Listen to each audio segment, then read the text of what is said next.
श्री जी की अहेतु की कृपा से और ये रसिक अनन्य माल का जो चिंतन है वो हम सब कर रहे हैं। और जैसा मैंने पहले दिन कहा था, आप इस विचार से आइए कि मैं नहीं कह रहा हूँ, आप नहीं सुन रहे हैं। ये वार्ता जो भी हो रही है, ये चर्चा जो भी हो रही है, ये महाप्रभु जी की कृपा से ही हो रही है और मेरे हृदय के अंदर बैठ के महाप्रभु जी ही कह रहे हैं और आपके हृदय के अंदर बैठ के महाप्रभु जी ही सुन रहे हैं।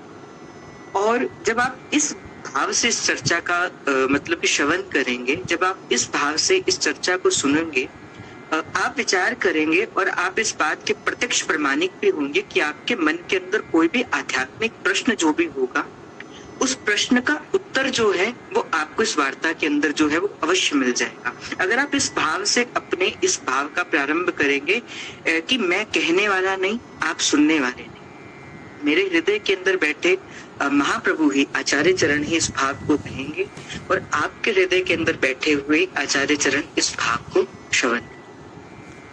तो विचार करिए, हम सभी जो भी जीव हैं वो किसी ना किसी कर्म के अंदर जो है वो फंसे हैं, क्योंकि कर्म के बिना कोई जीवन का निर्वाह नहीं होता। हर व्यक्ति जो है वो कर्म के बंधन के अंदर ही बंधा हुआ है। अब विचार करो, इस कर्म के मूल के अंदर क्या है। अगर विचार करें इस कर्म के मूल के अंदर क्या है, तो कर्म के मूल के अंदर आपका स्वभाव क्या है, क्योंकि जैसा आपका स्वभाव होगा वैसा ही आप कर्म करोगे। अगर आपका स्वभाव अच्छा है, आप लोगों के प्रति आपके हाथ से कर्म भी अच्छे होंगे, और अगर आपका स्वभाव बुरा है तो आपके मन से किसी के प्रति पाप भी हो सकता है। तो कर्म के मूल के अंदर क्या है, वो स्वभाव है। और स्वभाव के मूल के अंदर क्या है महाराज, स्वभाव के मूल के अंदर क्या है, विचार है। जिस प्रकार जैसा जीव का विचार होगा वैसे ही जीव का स्वभाव होगा, क्योंकि जब हम किसी का संग करते हैं तो सबसे पहला जो संग होता है वो कैसा होता है, बोले किसी जीव के साथ विचार का संग ही होता है। तो कर्म के मूल के अंदर स्वभाव है और स्वभाव के मूल के अंदर विचार है, और विचार के मूल के अंदर क्या है, विवेक है। देखो, विवेक का अर्थ क्या है, सत्य क्या है और असत्य क्या है, इसका बोध होना ही विवेक कहा जाता है। और विवेक की उत्पत्ति कहाँ से होती है महाराज, विवेक की उत्पत्ति जो है वो सत्संग से होती है। तो इस बात को सबसे पहले समझिए, किसी भी सत्संग को ग्रहण करने से पहले आपको इन 5 बातों का बड़ा ध्यान रखना है कि सबसे पहले आपका कर्म है, और कर्म के मूल के अंदर क्या है, आपका स्वभाव है। कर्म के मूल के अंदर आपका स्वभाव है, जैसा आपका स्वभाव होगा वैसे ही आपका कर्म होगा। कर्म के मूल के अंदर स्वभाव है और स्वभाव के मूल के अंदर आपका विचार है। जैसा आपका विचार होगा वैसा आपका स्वभाव बनेगा, और जैसा आपका स्वभाव बनेगा वैसे ही आपका रंजन जी अपना बंद करिए। तो कर्म के मूल के अंदर स्वभाव, और स्वभाव के मूल के अंदर विचार, और विचार के मूल के अंदर जैसे मैंने आपसे निवेदन किया कि विचार के मूल के अंदर क्या है, विचार के मूल के अंदर आपका विवेक कैसा है, आपका विवेक जागृत होना चाहिए। और विवेक के मूल के अंदर क्या है, सत्संग है। अब जो अगर आप इस पौड़ी को देखें, इस सीढ़ी के अंदर जो सबसे पहली जो घटना जीवन के अंदर घटती है वो कहाँ से घटती है, आपका कर्म कैसे शुद्ध होता है, उसकी घटना का प्रारंभ जो होता है वो सत्संग से होता है। आज सत्संग का जो स्वरूप बन गया, आज सत्संग का जो भाव बन गया, लोग कहते हैं कि भीड़ को सत्संग बना दिया गया। जहाँ जितनी ज्यादा भीड़ हो वो सत्संग है। अगर आप विचार करिए एक बात का, आज हम जिनका चीज का सत्संग करते हैं, आज हम भागवत जी का सत्संग करते हैं, तो भागवत किसके बीच मध्य घटी, केवल 2 व्यक्तियों के मध्य में घटी हुई वार्ता को ही भागवत जी आज हम सब गाते हैं। कौन कह रहा है, बोले राजा परीक्षित सुन रहे हैं और सुखदेव जी कह रहे हैं, केवल 2 व्यक्ति, वो भागवत के सत्संग घटा। अगर मैं गीता जी का सत्संग की बात करूं तो गीता जी का सत्संग भी कितने व्यक्तियों में घटा, केवल 2 व्यक्तियों के अंदर ही घटा। कौन कौन थे, अर्जुन सुनने वाले थे और ठाकुर जी कहने वाले थे। अगर मैं रामायण की बात को देखूं तो रामायण भी तो 2 व्यक्तियों के अंदर ही घटी, काकभसूंटी जी कहने वाले थे, याज्ञवल्क्य जी सुनने वाले थे। तो सत्संग कोई भीड़ के मध्य घटने वाली घटना नहीं है। सत्संग का वास्तविक स्वरूप हमने बदल लिया। हमने कह दिया कि जहाँ पे बड़ा भीड़ होगी वो सत्संग है। ये सत्संग का स्वरूप नहीं है। आपको सत्संग रूप जानने से पहले इस शब्द को जानिए, सत्संग का अर्थ क्या होता है। पहले सत्य का संग करना, सत्य का संग करना ही सत्संग है। और सत्य किसको कहा जाता है? अगर आपने भागवत जी को श्रवण किया है तो सबसे पहला जो मंगलाचरण भागवत जी का आता है तो प्रभु को कहा जाता है सच्चिदानंद स्वरूपाय विश्वोत्पत्त्यादि हेतवे तापत्रयण विनाशाय श्री कृष्णाय वयम नमः। प्रभु क्या है? सत्य है, प्रभु चित्त है और प्रभु भी आनंद है। तो प्रभु को सत्य कहा गया था। और शंकर भगवान भी कहते हैं कि उमा कहूं मैं अनुभव अपना, सत्य हरि भजन जगत सब सपना। कि सत्य ही है जिसका भजन करना है और सत्य का संग करना अर्थात प्रभु का संग करना ही सत्संग है।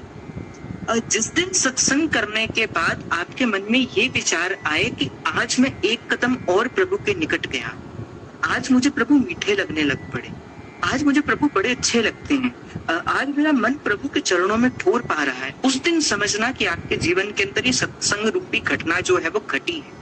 अगर आपको ये लगता है कि अच्छा आप सत्संग के अंदर गए, कोई नृत्य हो गया, कोई गाना बजाना हो गया और घर आके पूछा कि अच्छा क्या सत्संग किया, बोले कुछ नहीं पता।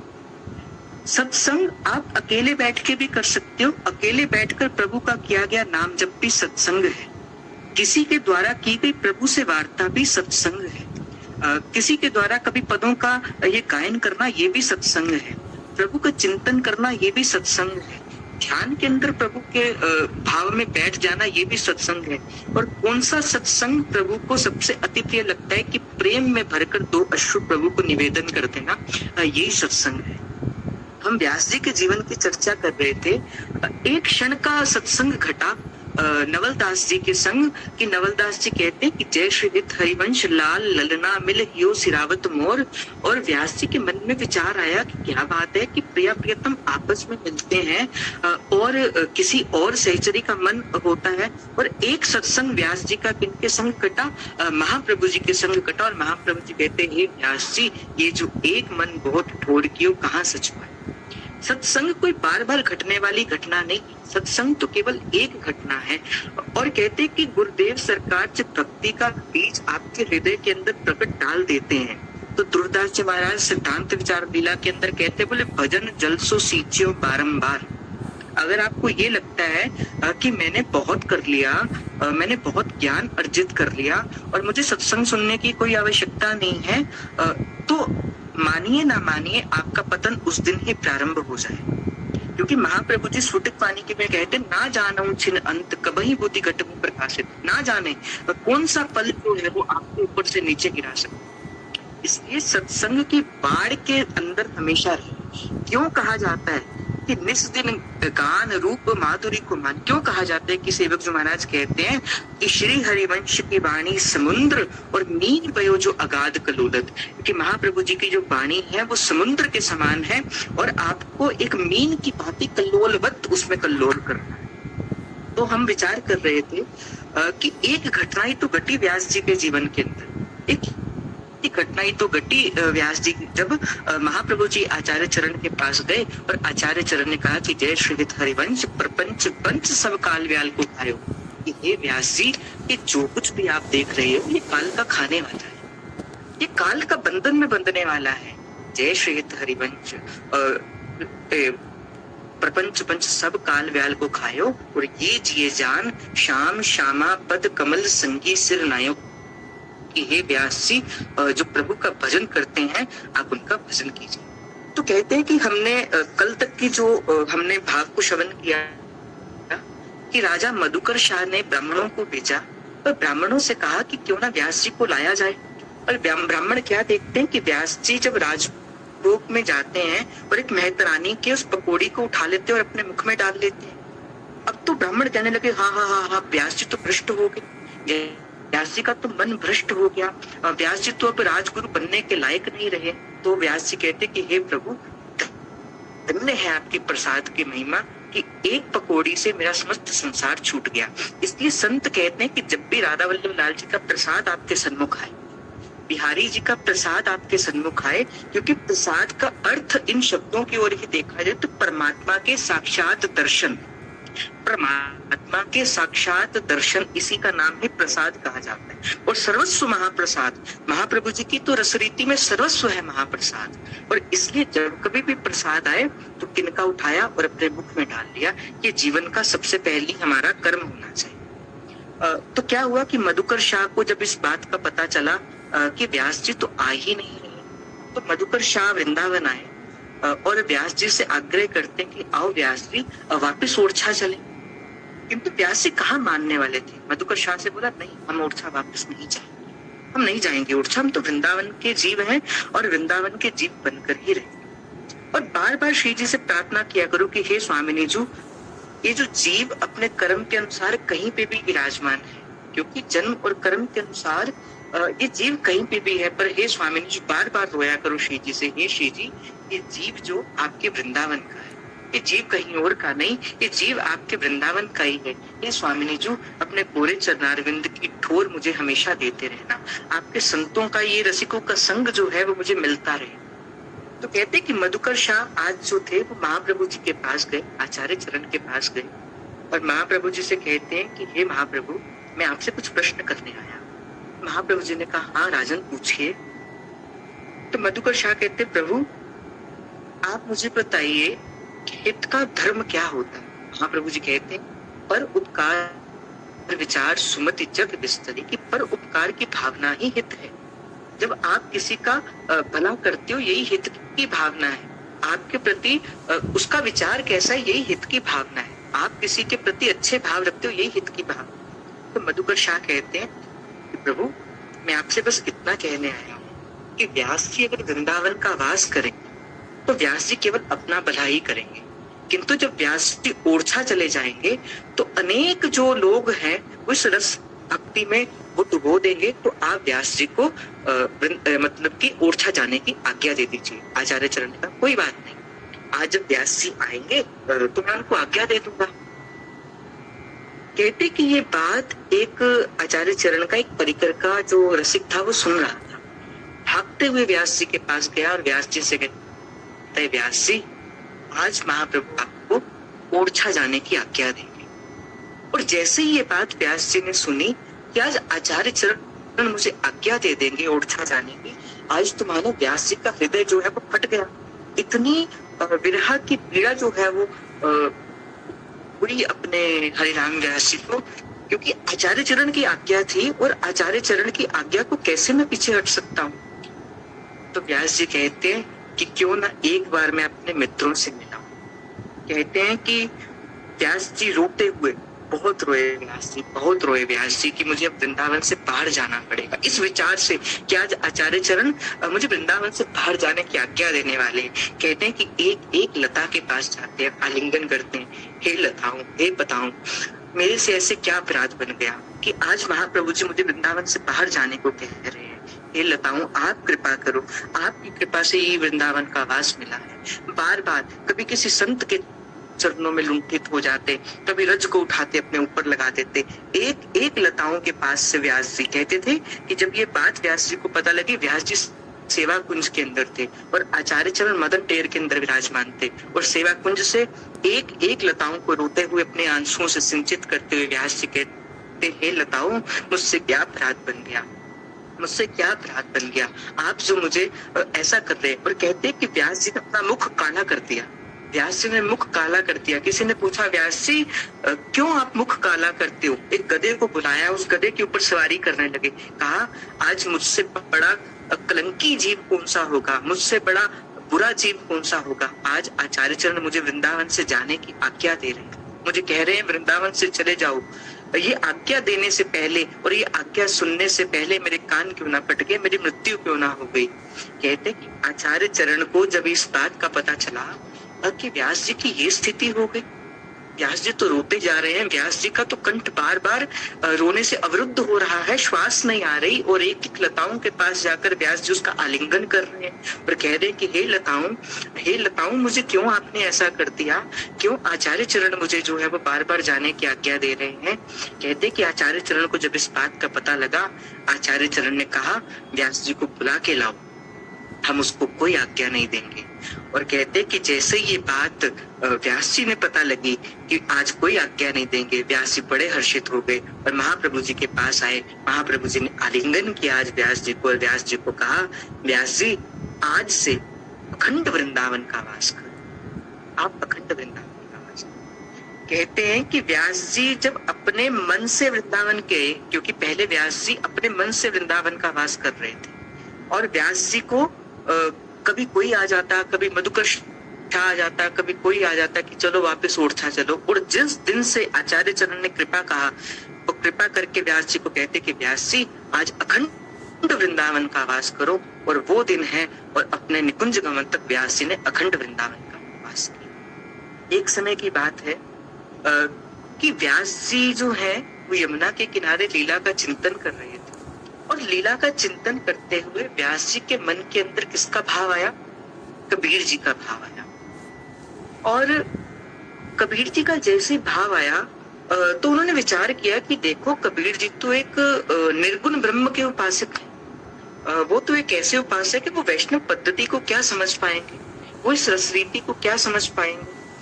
और जैसे व्यास जी ने इस बात का विचार किया कि कबीर जी तो निर्गुण ब्रह्म के उपासक हैं, कहते व्यास जी को लीला चिंतन बंद हो गया। और जैसे लीला चिंतन बंद हो गया, जैसे कल मैंने निवेदन किया कि रसिकों का जीवन लीला का चिंतन है, और जैसे लीला चिंतन बंद हो गया, व्यास जी भागते हुए आचार्य चरण के पास जाते हैं और महाप्रभु जी से कहते हैं कि मुझे प्रभु दिखाई नहीं दे रहे, मुझे प्रभु दिख नहीं रहे। महाप्रभु जी कहते व्यास जी विचार करो, किसी संत का अपराध तो नहीं हुआ? व्यास जी ने कहा नहीं, ऐसा कोई अपराध नहीं हुआ। तो कहा नहीं, आपसे किसी संत का अपराध हुआ है, व्यास जी आप विचार करो। तो व्यास जी कहते देखो अपराध तो नहीं हुआ, किंतु हाँ जब मैं अपने भावना के अंदर बैठा था तो कबीर जी मेरे हृदय के अंदर आए और मैंने कहा ये तो एक निर्गुण ब्रह्म के उपासक हैं। तो आचार्य चरण कहते हैं कि जाओ व्यास जी, यमुना जी के पास जाओ, अब कबीर जी ही कृपा करेंगे, अपना स्वरूप प्रकट करेंगे और लीला का चिंतन पुनः प्रारंभ होगा। व्यास जी भागते हुए गए और कहते हैं कि व्यास जी भागते भागते जब यमुना जी के पास गए और प्रार्थना करने की, हे कबीर जी आप मुझे दर्शन दीजिए। कहते हैं कि यमुना जी से कबीर जी प्रकट हुए और कहते हैं कि हे व्यास जी, इस संसार के अंदर जो कोई भी संत आता है ना, वो अपनी इच्छा से नहीं आता, प्रभु उसको कोई कार्य देते हैं, इस वजह से वो इस धराधाम के अंदर आता है। और कौन सगुण ब्रह्म का उपासक है, कौन निर्गुण ब्रह्म का उपासक, इस बात का विचार मत करना।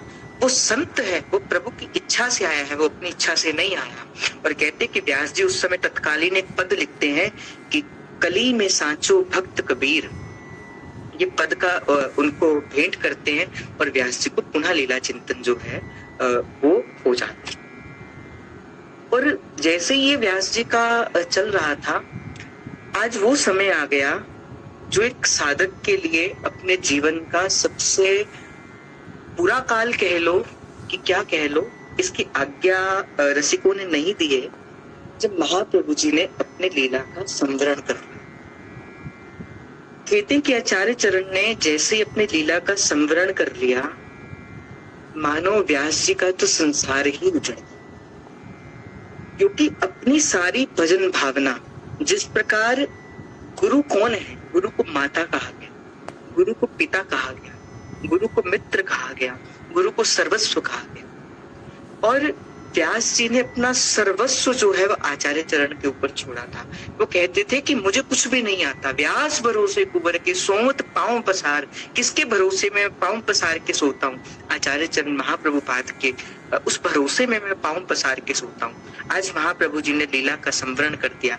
आज व्यास जी के अंदर इतनी वेदना उठी, इतनी वेदना उठी, और व्यास जी कहते हैं कि तो रस रसिकन को आधार, कि हे स्वामिनी जू आज, और स्वामिनी जी से उलाहना देते हुए व्यास जी कहते कि हे स्वामिनी जू, अब रसिकों का आधार चला गया। अब रसिकों का आधार चला गया। पूतो हरिवंश सरस रीतु को कापे चली है भार। अब इस रस रीति का भार कौन वहन करेगा? ये जो निकुंज की माधुरी का जो भार है, ये निकुंज की माधुरी को जो प्रकट करने का भार है, उसको कौन वहन करेगा? ये स्वामी जी, आज आपने हमें लूट लिया। आज व्यास जी को व्यास जी बार बार स्वामी जी बुलाना देते, ये स्वामी को आज आपने अच्छा नहीं किया। आज महाप्रभु जी को आपने अपने पास ले लिया। बिनु हरिवंश इस रस रीति का भार कौन सहन कर सकेगा? को राधा दुलरावे गाए वचन सुनाएगा, अब प्रियाजू से कौन प्रेम करना सिखाएगा? ललिता चरण गोस्वामी जी भी कहते, बोले महाप्रभु जी से क्यों प्रेम करना, क्यों महाप्रभु जी में बड़े प्यार है, क्योंकि जिन्होंने हमें प्यार करना सिखाया उन्हीं व्यास नंदन की जय बोलते हैं। क्योंकि कौन थी प्रियाजू, कौन थी प्रियाजू, कैसा प्रियाजू का स्वरूप है, ये आचार्य चरण ने बताया। तो कहते कि अब कौन प्रियाजू को लाल लड़ाएगा, अब कौन प्रियाजू को बताएगा कि कौन प्रियाजू था। अब वृंदावन की सहज माधुरी कौन सकी है उदार, अब वृंदावन की माधुरी को कौन प्रकट करेगा? हे स्वामिनी जी, आज आपने हमें लूट लिया, आज आपने हमें लूट लिया। पद रचना अब कापे हुए हैं निरस भयो संसार। हे स्वामिनी जी, अब आपके केली के पदों को, आपकी लीला के पदों को कौन लिखेगा, कौन लिखेगा? एक आचार्य चरण ही तो थे, एक महाप्रभु जी ही तो थे, जो आपकी लीला को प्रत्यक्ष लिखकर अपनी वाणी के अंदर लिखते थे। पद रचना अब कौन करे और निरस भयो संसार। हे स्वामिनी जी, आज हमें लगता है कि ये समस्त संसार जो है वो नीरस हो गया, क्योंकि हित चला गया, महाप्रभु चला, प्रेम चले गए। बड़ो आग अनन्य सभा को उठे को भाव सिंगार। और कहते कि जिन बिन दिख छिन सत युग बीतत तेज रूप आगार। कहते कि अब तो ऐसा हो गया कि एक एक पल भी आचार्य चरण के बिना ऐसा लगता है कि एक एक युग हो गया। देखो, जब तक आप इस बात का विचार करोगे ना कि मैं भजन करता हूँ, मैं चतुरासी जी करता हूँ, मैं सेवकवाणी पढ़ता हूँ, तब तक आप भजन की उस भावना को नहीं, आप सर्वस्व गुरु पे सौंप दीजिए, आप सर्वस्व गुरु को अपना मान लीजिए। और देखो, जिस दिन से सेवक जी महाराज ने कहा कि आप इस बात का वेट मत करना, इस बात का ये मत करना कि जिस दिन आपके मन के अंदर ये भावना आ जाए, अच्छा ये मेरे गुरु है, उस दिन से अपने यात्रा का प्रारंभ कर देना, उस दिन से सोचना। और कहते कि सेवक जी महाराज ने तो प्रत्यक्ष रूप में सेवक वाणी के अंदर आज्ञा करी है, 4 अक्षर प्रतुचारु है, 4 नाम को सार, और हरिवंश नाम निज मंत्र है, दंपति प्राण आधार। ये श्री हरिवंश नाम का जप करना और अपनी यात्रा का प्रारंभ करना शुरू करना। अब महाप्रभु जी लीला का संवरण कर गए, बड़ा कष्ट हुआ हरिराम व्यास जी को। अब क्या हुआ कि हरिराम व्यास जी के 3 पुत्र थे, जिसमें से बड़े पुत्र जो थे उनका नाम था किशोरी दास जी।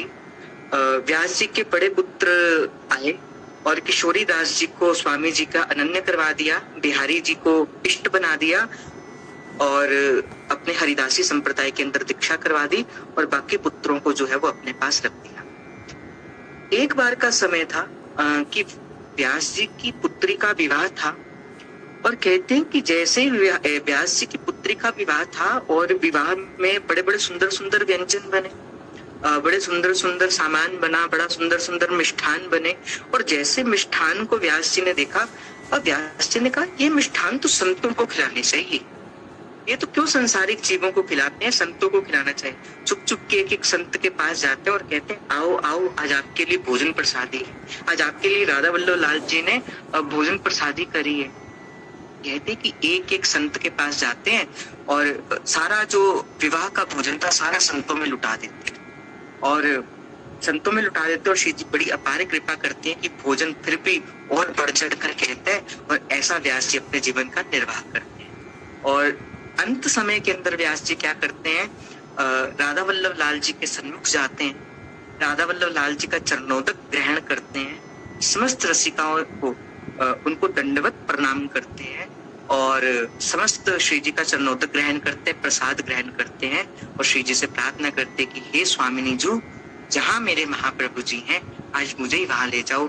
आज जो महल की सहचरी थी, जो महल से आई थी, और वो पुनः महल के अंदर, ऐसा व्यास जी का रसिक अनन्य माल के अंदर व्यास जी का इतना ही जीवन है।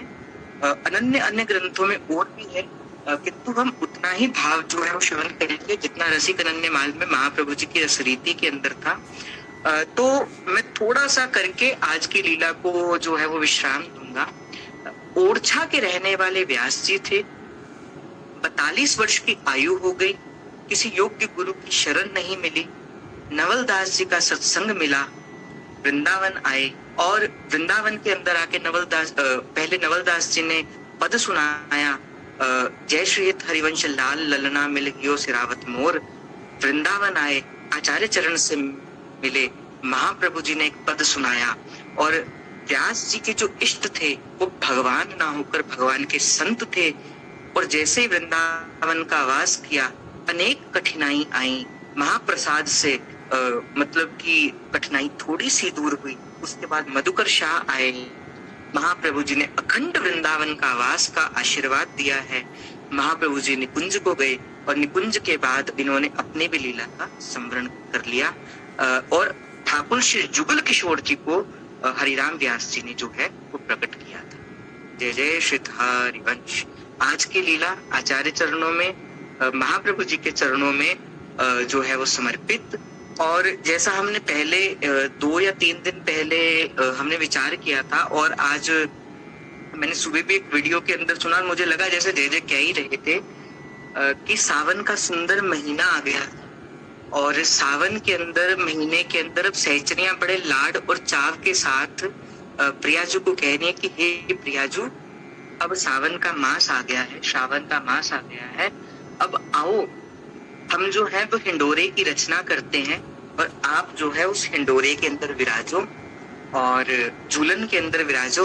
और कल सहचरियों की कृपा को, मनोरथ को पूर्ण करने के लिए राधा वल्लभ लाल जी जो है वो हिंडोरे के अंदर विराजमान होंगे। और समस्त सहचरियां जितने भी हमारे इस परिकर के अंदर हैं, अपने किसी न किसी भाव पुष्प से एक एक झूंटा जो है वो प्रियालाल को देंगे और प्रियालाल उस लीला का सुख मांगेंगे। और जो भी इस मतलब कि मैं आज ही कह दूंगा, आप एक एक पद केवल 3 या 4 मिनट का या 5 मिनट का एक एक पद, कोई भाव पुष्प जो है वो प्रियालाल को झूंटे के रूप में देना। कल जो है वो कथा नहीं होगी, कल चर्चा नहीं होगी, कल प्रियालाल का झूलन होगा, इसी समय के अंदर ही होगा। प्रियालाल नवल हिंडोरे के अंदर विराजमान होंगी, आप समस्त सहचरियों का यूथ होगा और एक एक सहचरी एक एक बार प्रियालाल के पास जाएंगी और अपने पदों के साथ प्रियालाल को एक झूंटा देंगी। तो मेरी आप सबसे प्रार्थना है, आप जरूर देखो, मैं ये नहीं कहता आपको गाना गाना आता है कि नहीं गाना आता। प्रियालाल भावग्राही हैं, वो भाव को सुनते हैं, आप चाहे ऐसे ही पढ़ लो, किंतु मैं ये चाहता हूं कि एक एक झूंटा आप जरूर दो, एक एक झूंटा आप जरूर दो और प्रियालाल के सुख के लिए दो। क्योंकि एक बार लीला महाप्रभु जी के साथ भी हुई थी कि महाप्रभु जी लीला को झूंटा दे रहे थे और प्रियालाल जी कहते हैं महाप्रभु जी को, आज आप बैठो और हम झूंटा दें, क्या पता हित सजनी जो कल कृपा कर दे और झूंटे के साथ साथ हमें भी जो है वो निकुंज की सैर करवा दे। तो इसलिए इस भाव को मन में रख के कि कल प्रियालाल जी नवल हिंडोलने के अंदर विराजमान होंगे और समस्त सहचरियों का यूथ होगा, वृंदावन का वास होगा, वृंदावन का धाम होगा और समस्त सहचरियों के साथ हमारी जो मुख्य सहचरी है हित सजनी जो हमारे सिखाएंगी, हित सजनी जो हमें बताएंगी कि झूठा धीरे से चढ़ाओ रियो सावरिया, धीरे धीरे झूठों को चढ़ाना है। और हित सजनी जो एक एक सहचरी का हाथ पकड़ के लेके आएगी और एक एक सहचरी का हाथ पकड़कर अपने हाथ में उस सहचरी का हाथ पकड़ाएगी और एक एक ऐसे ऐसे करके प्रियालाल को झूंटा करवाएगी। तो जो कल चाहता है कि महाप्रभु जी मेरा हाथ पकड़े और मेरे हाथ को पकड़ के श्री जी का झूंटा करे, मेरी समस्त परिकर से निवेदन है कि एक एक पद जो है वह जरूर गाना। कल भाव नहीं, ये वाला भाव नहीं होगा, कल श्री जी का झूलन। जय जय श्री हरिवंश। कौन से पद गाने हैं?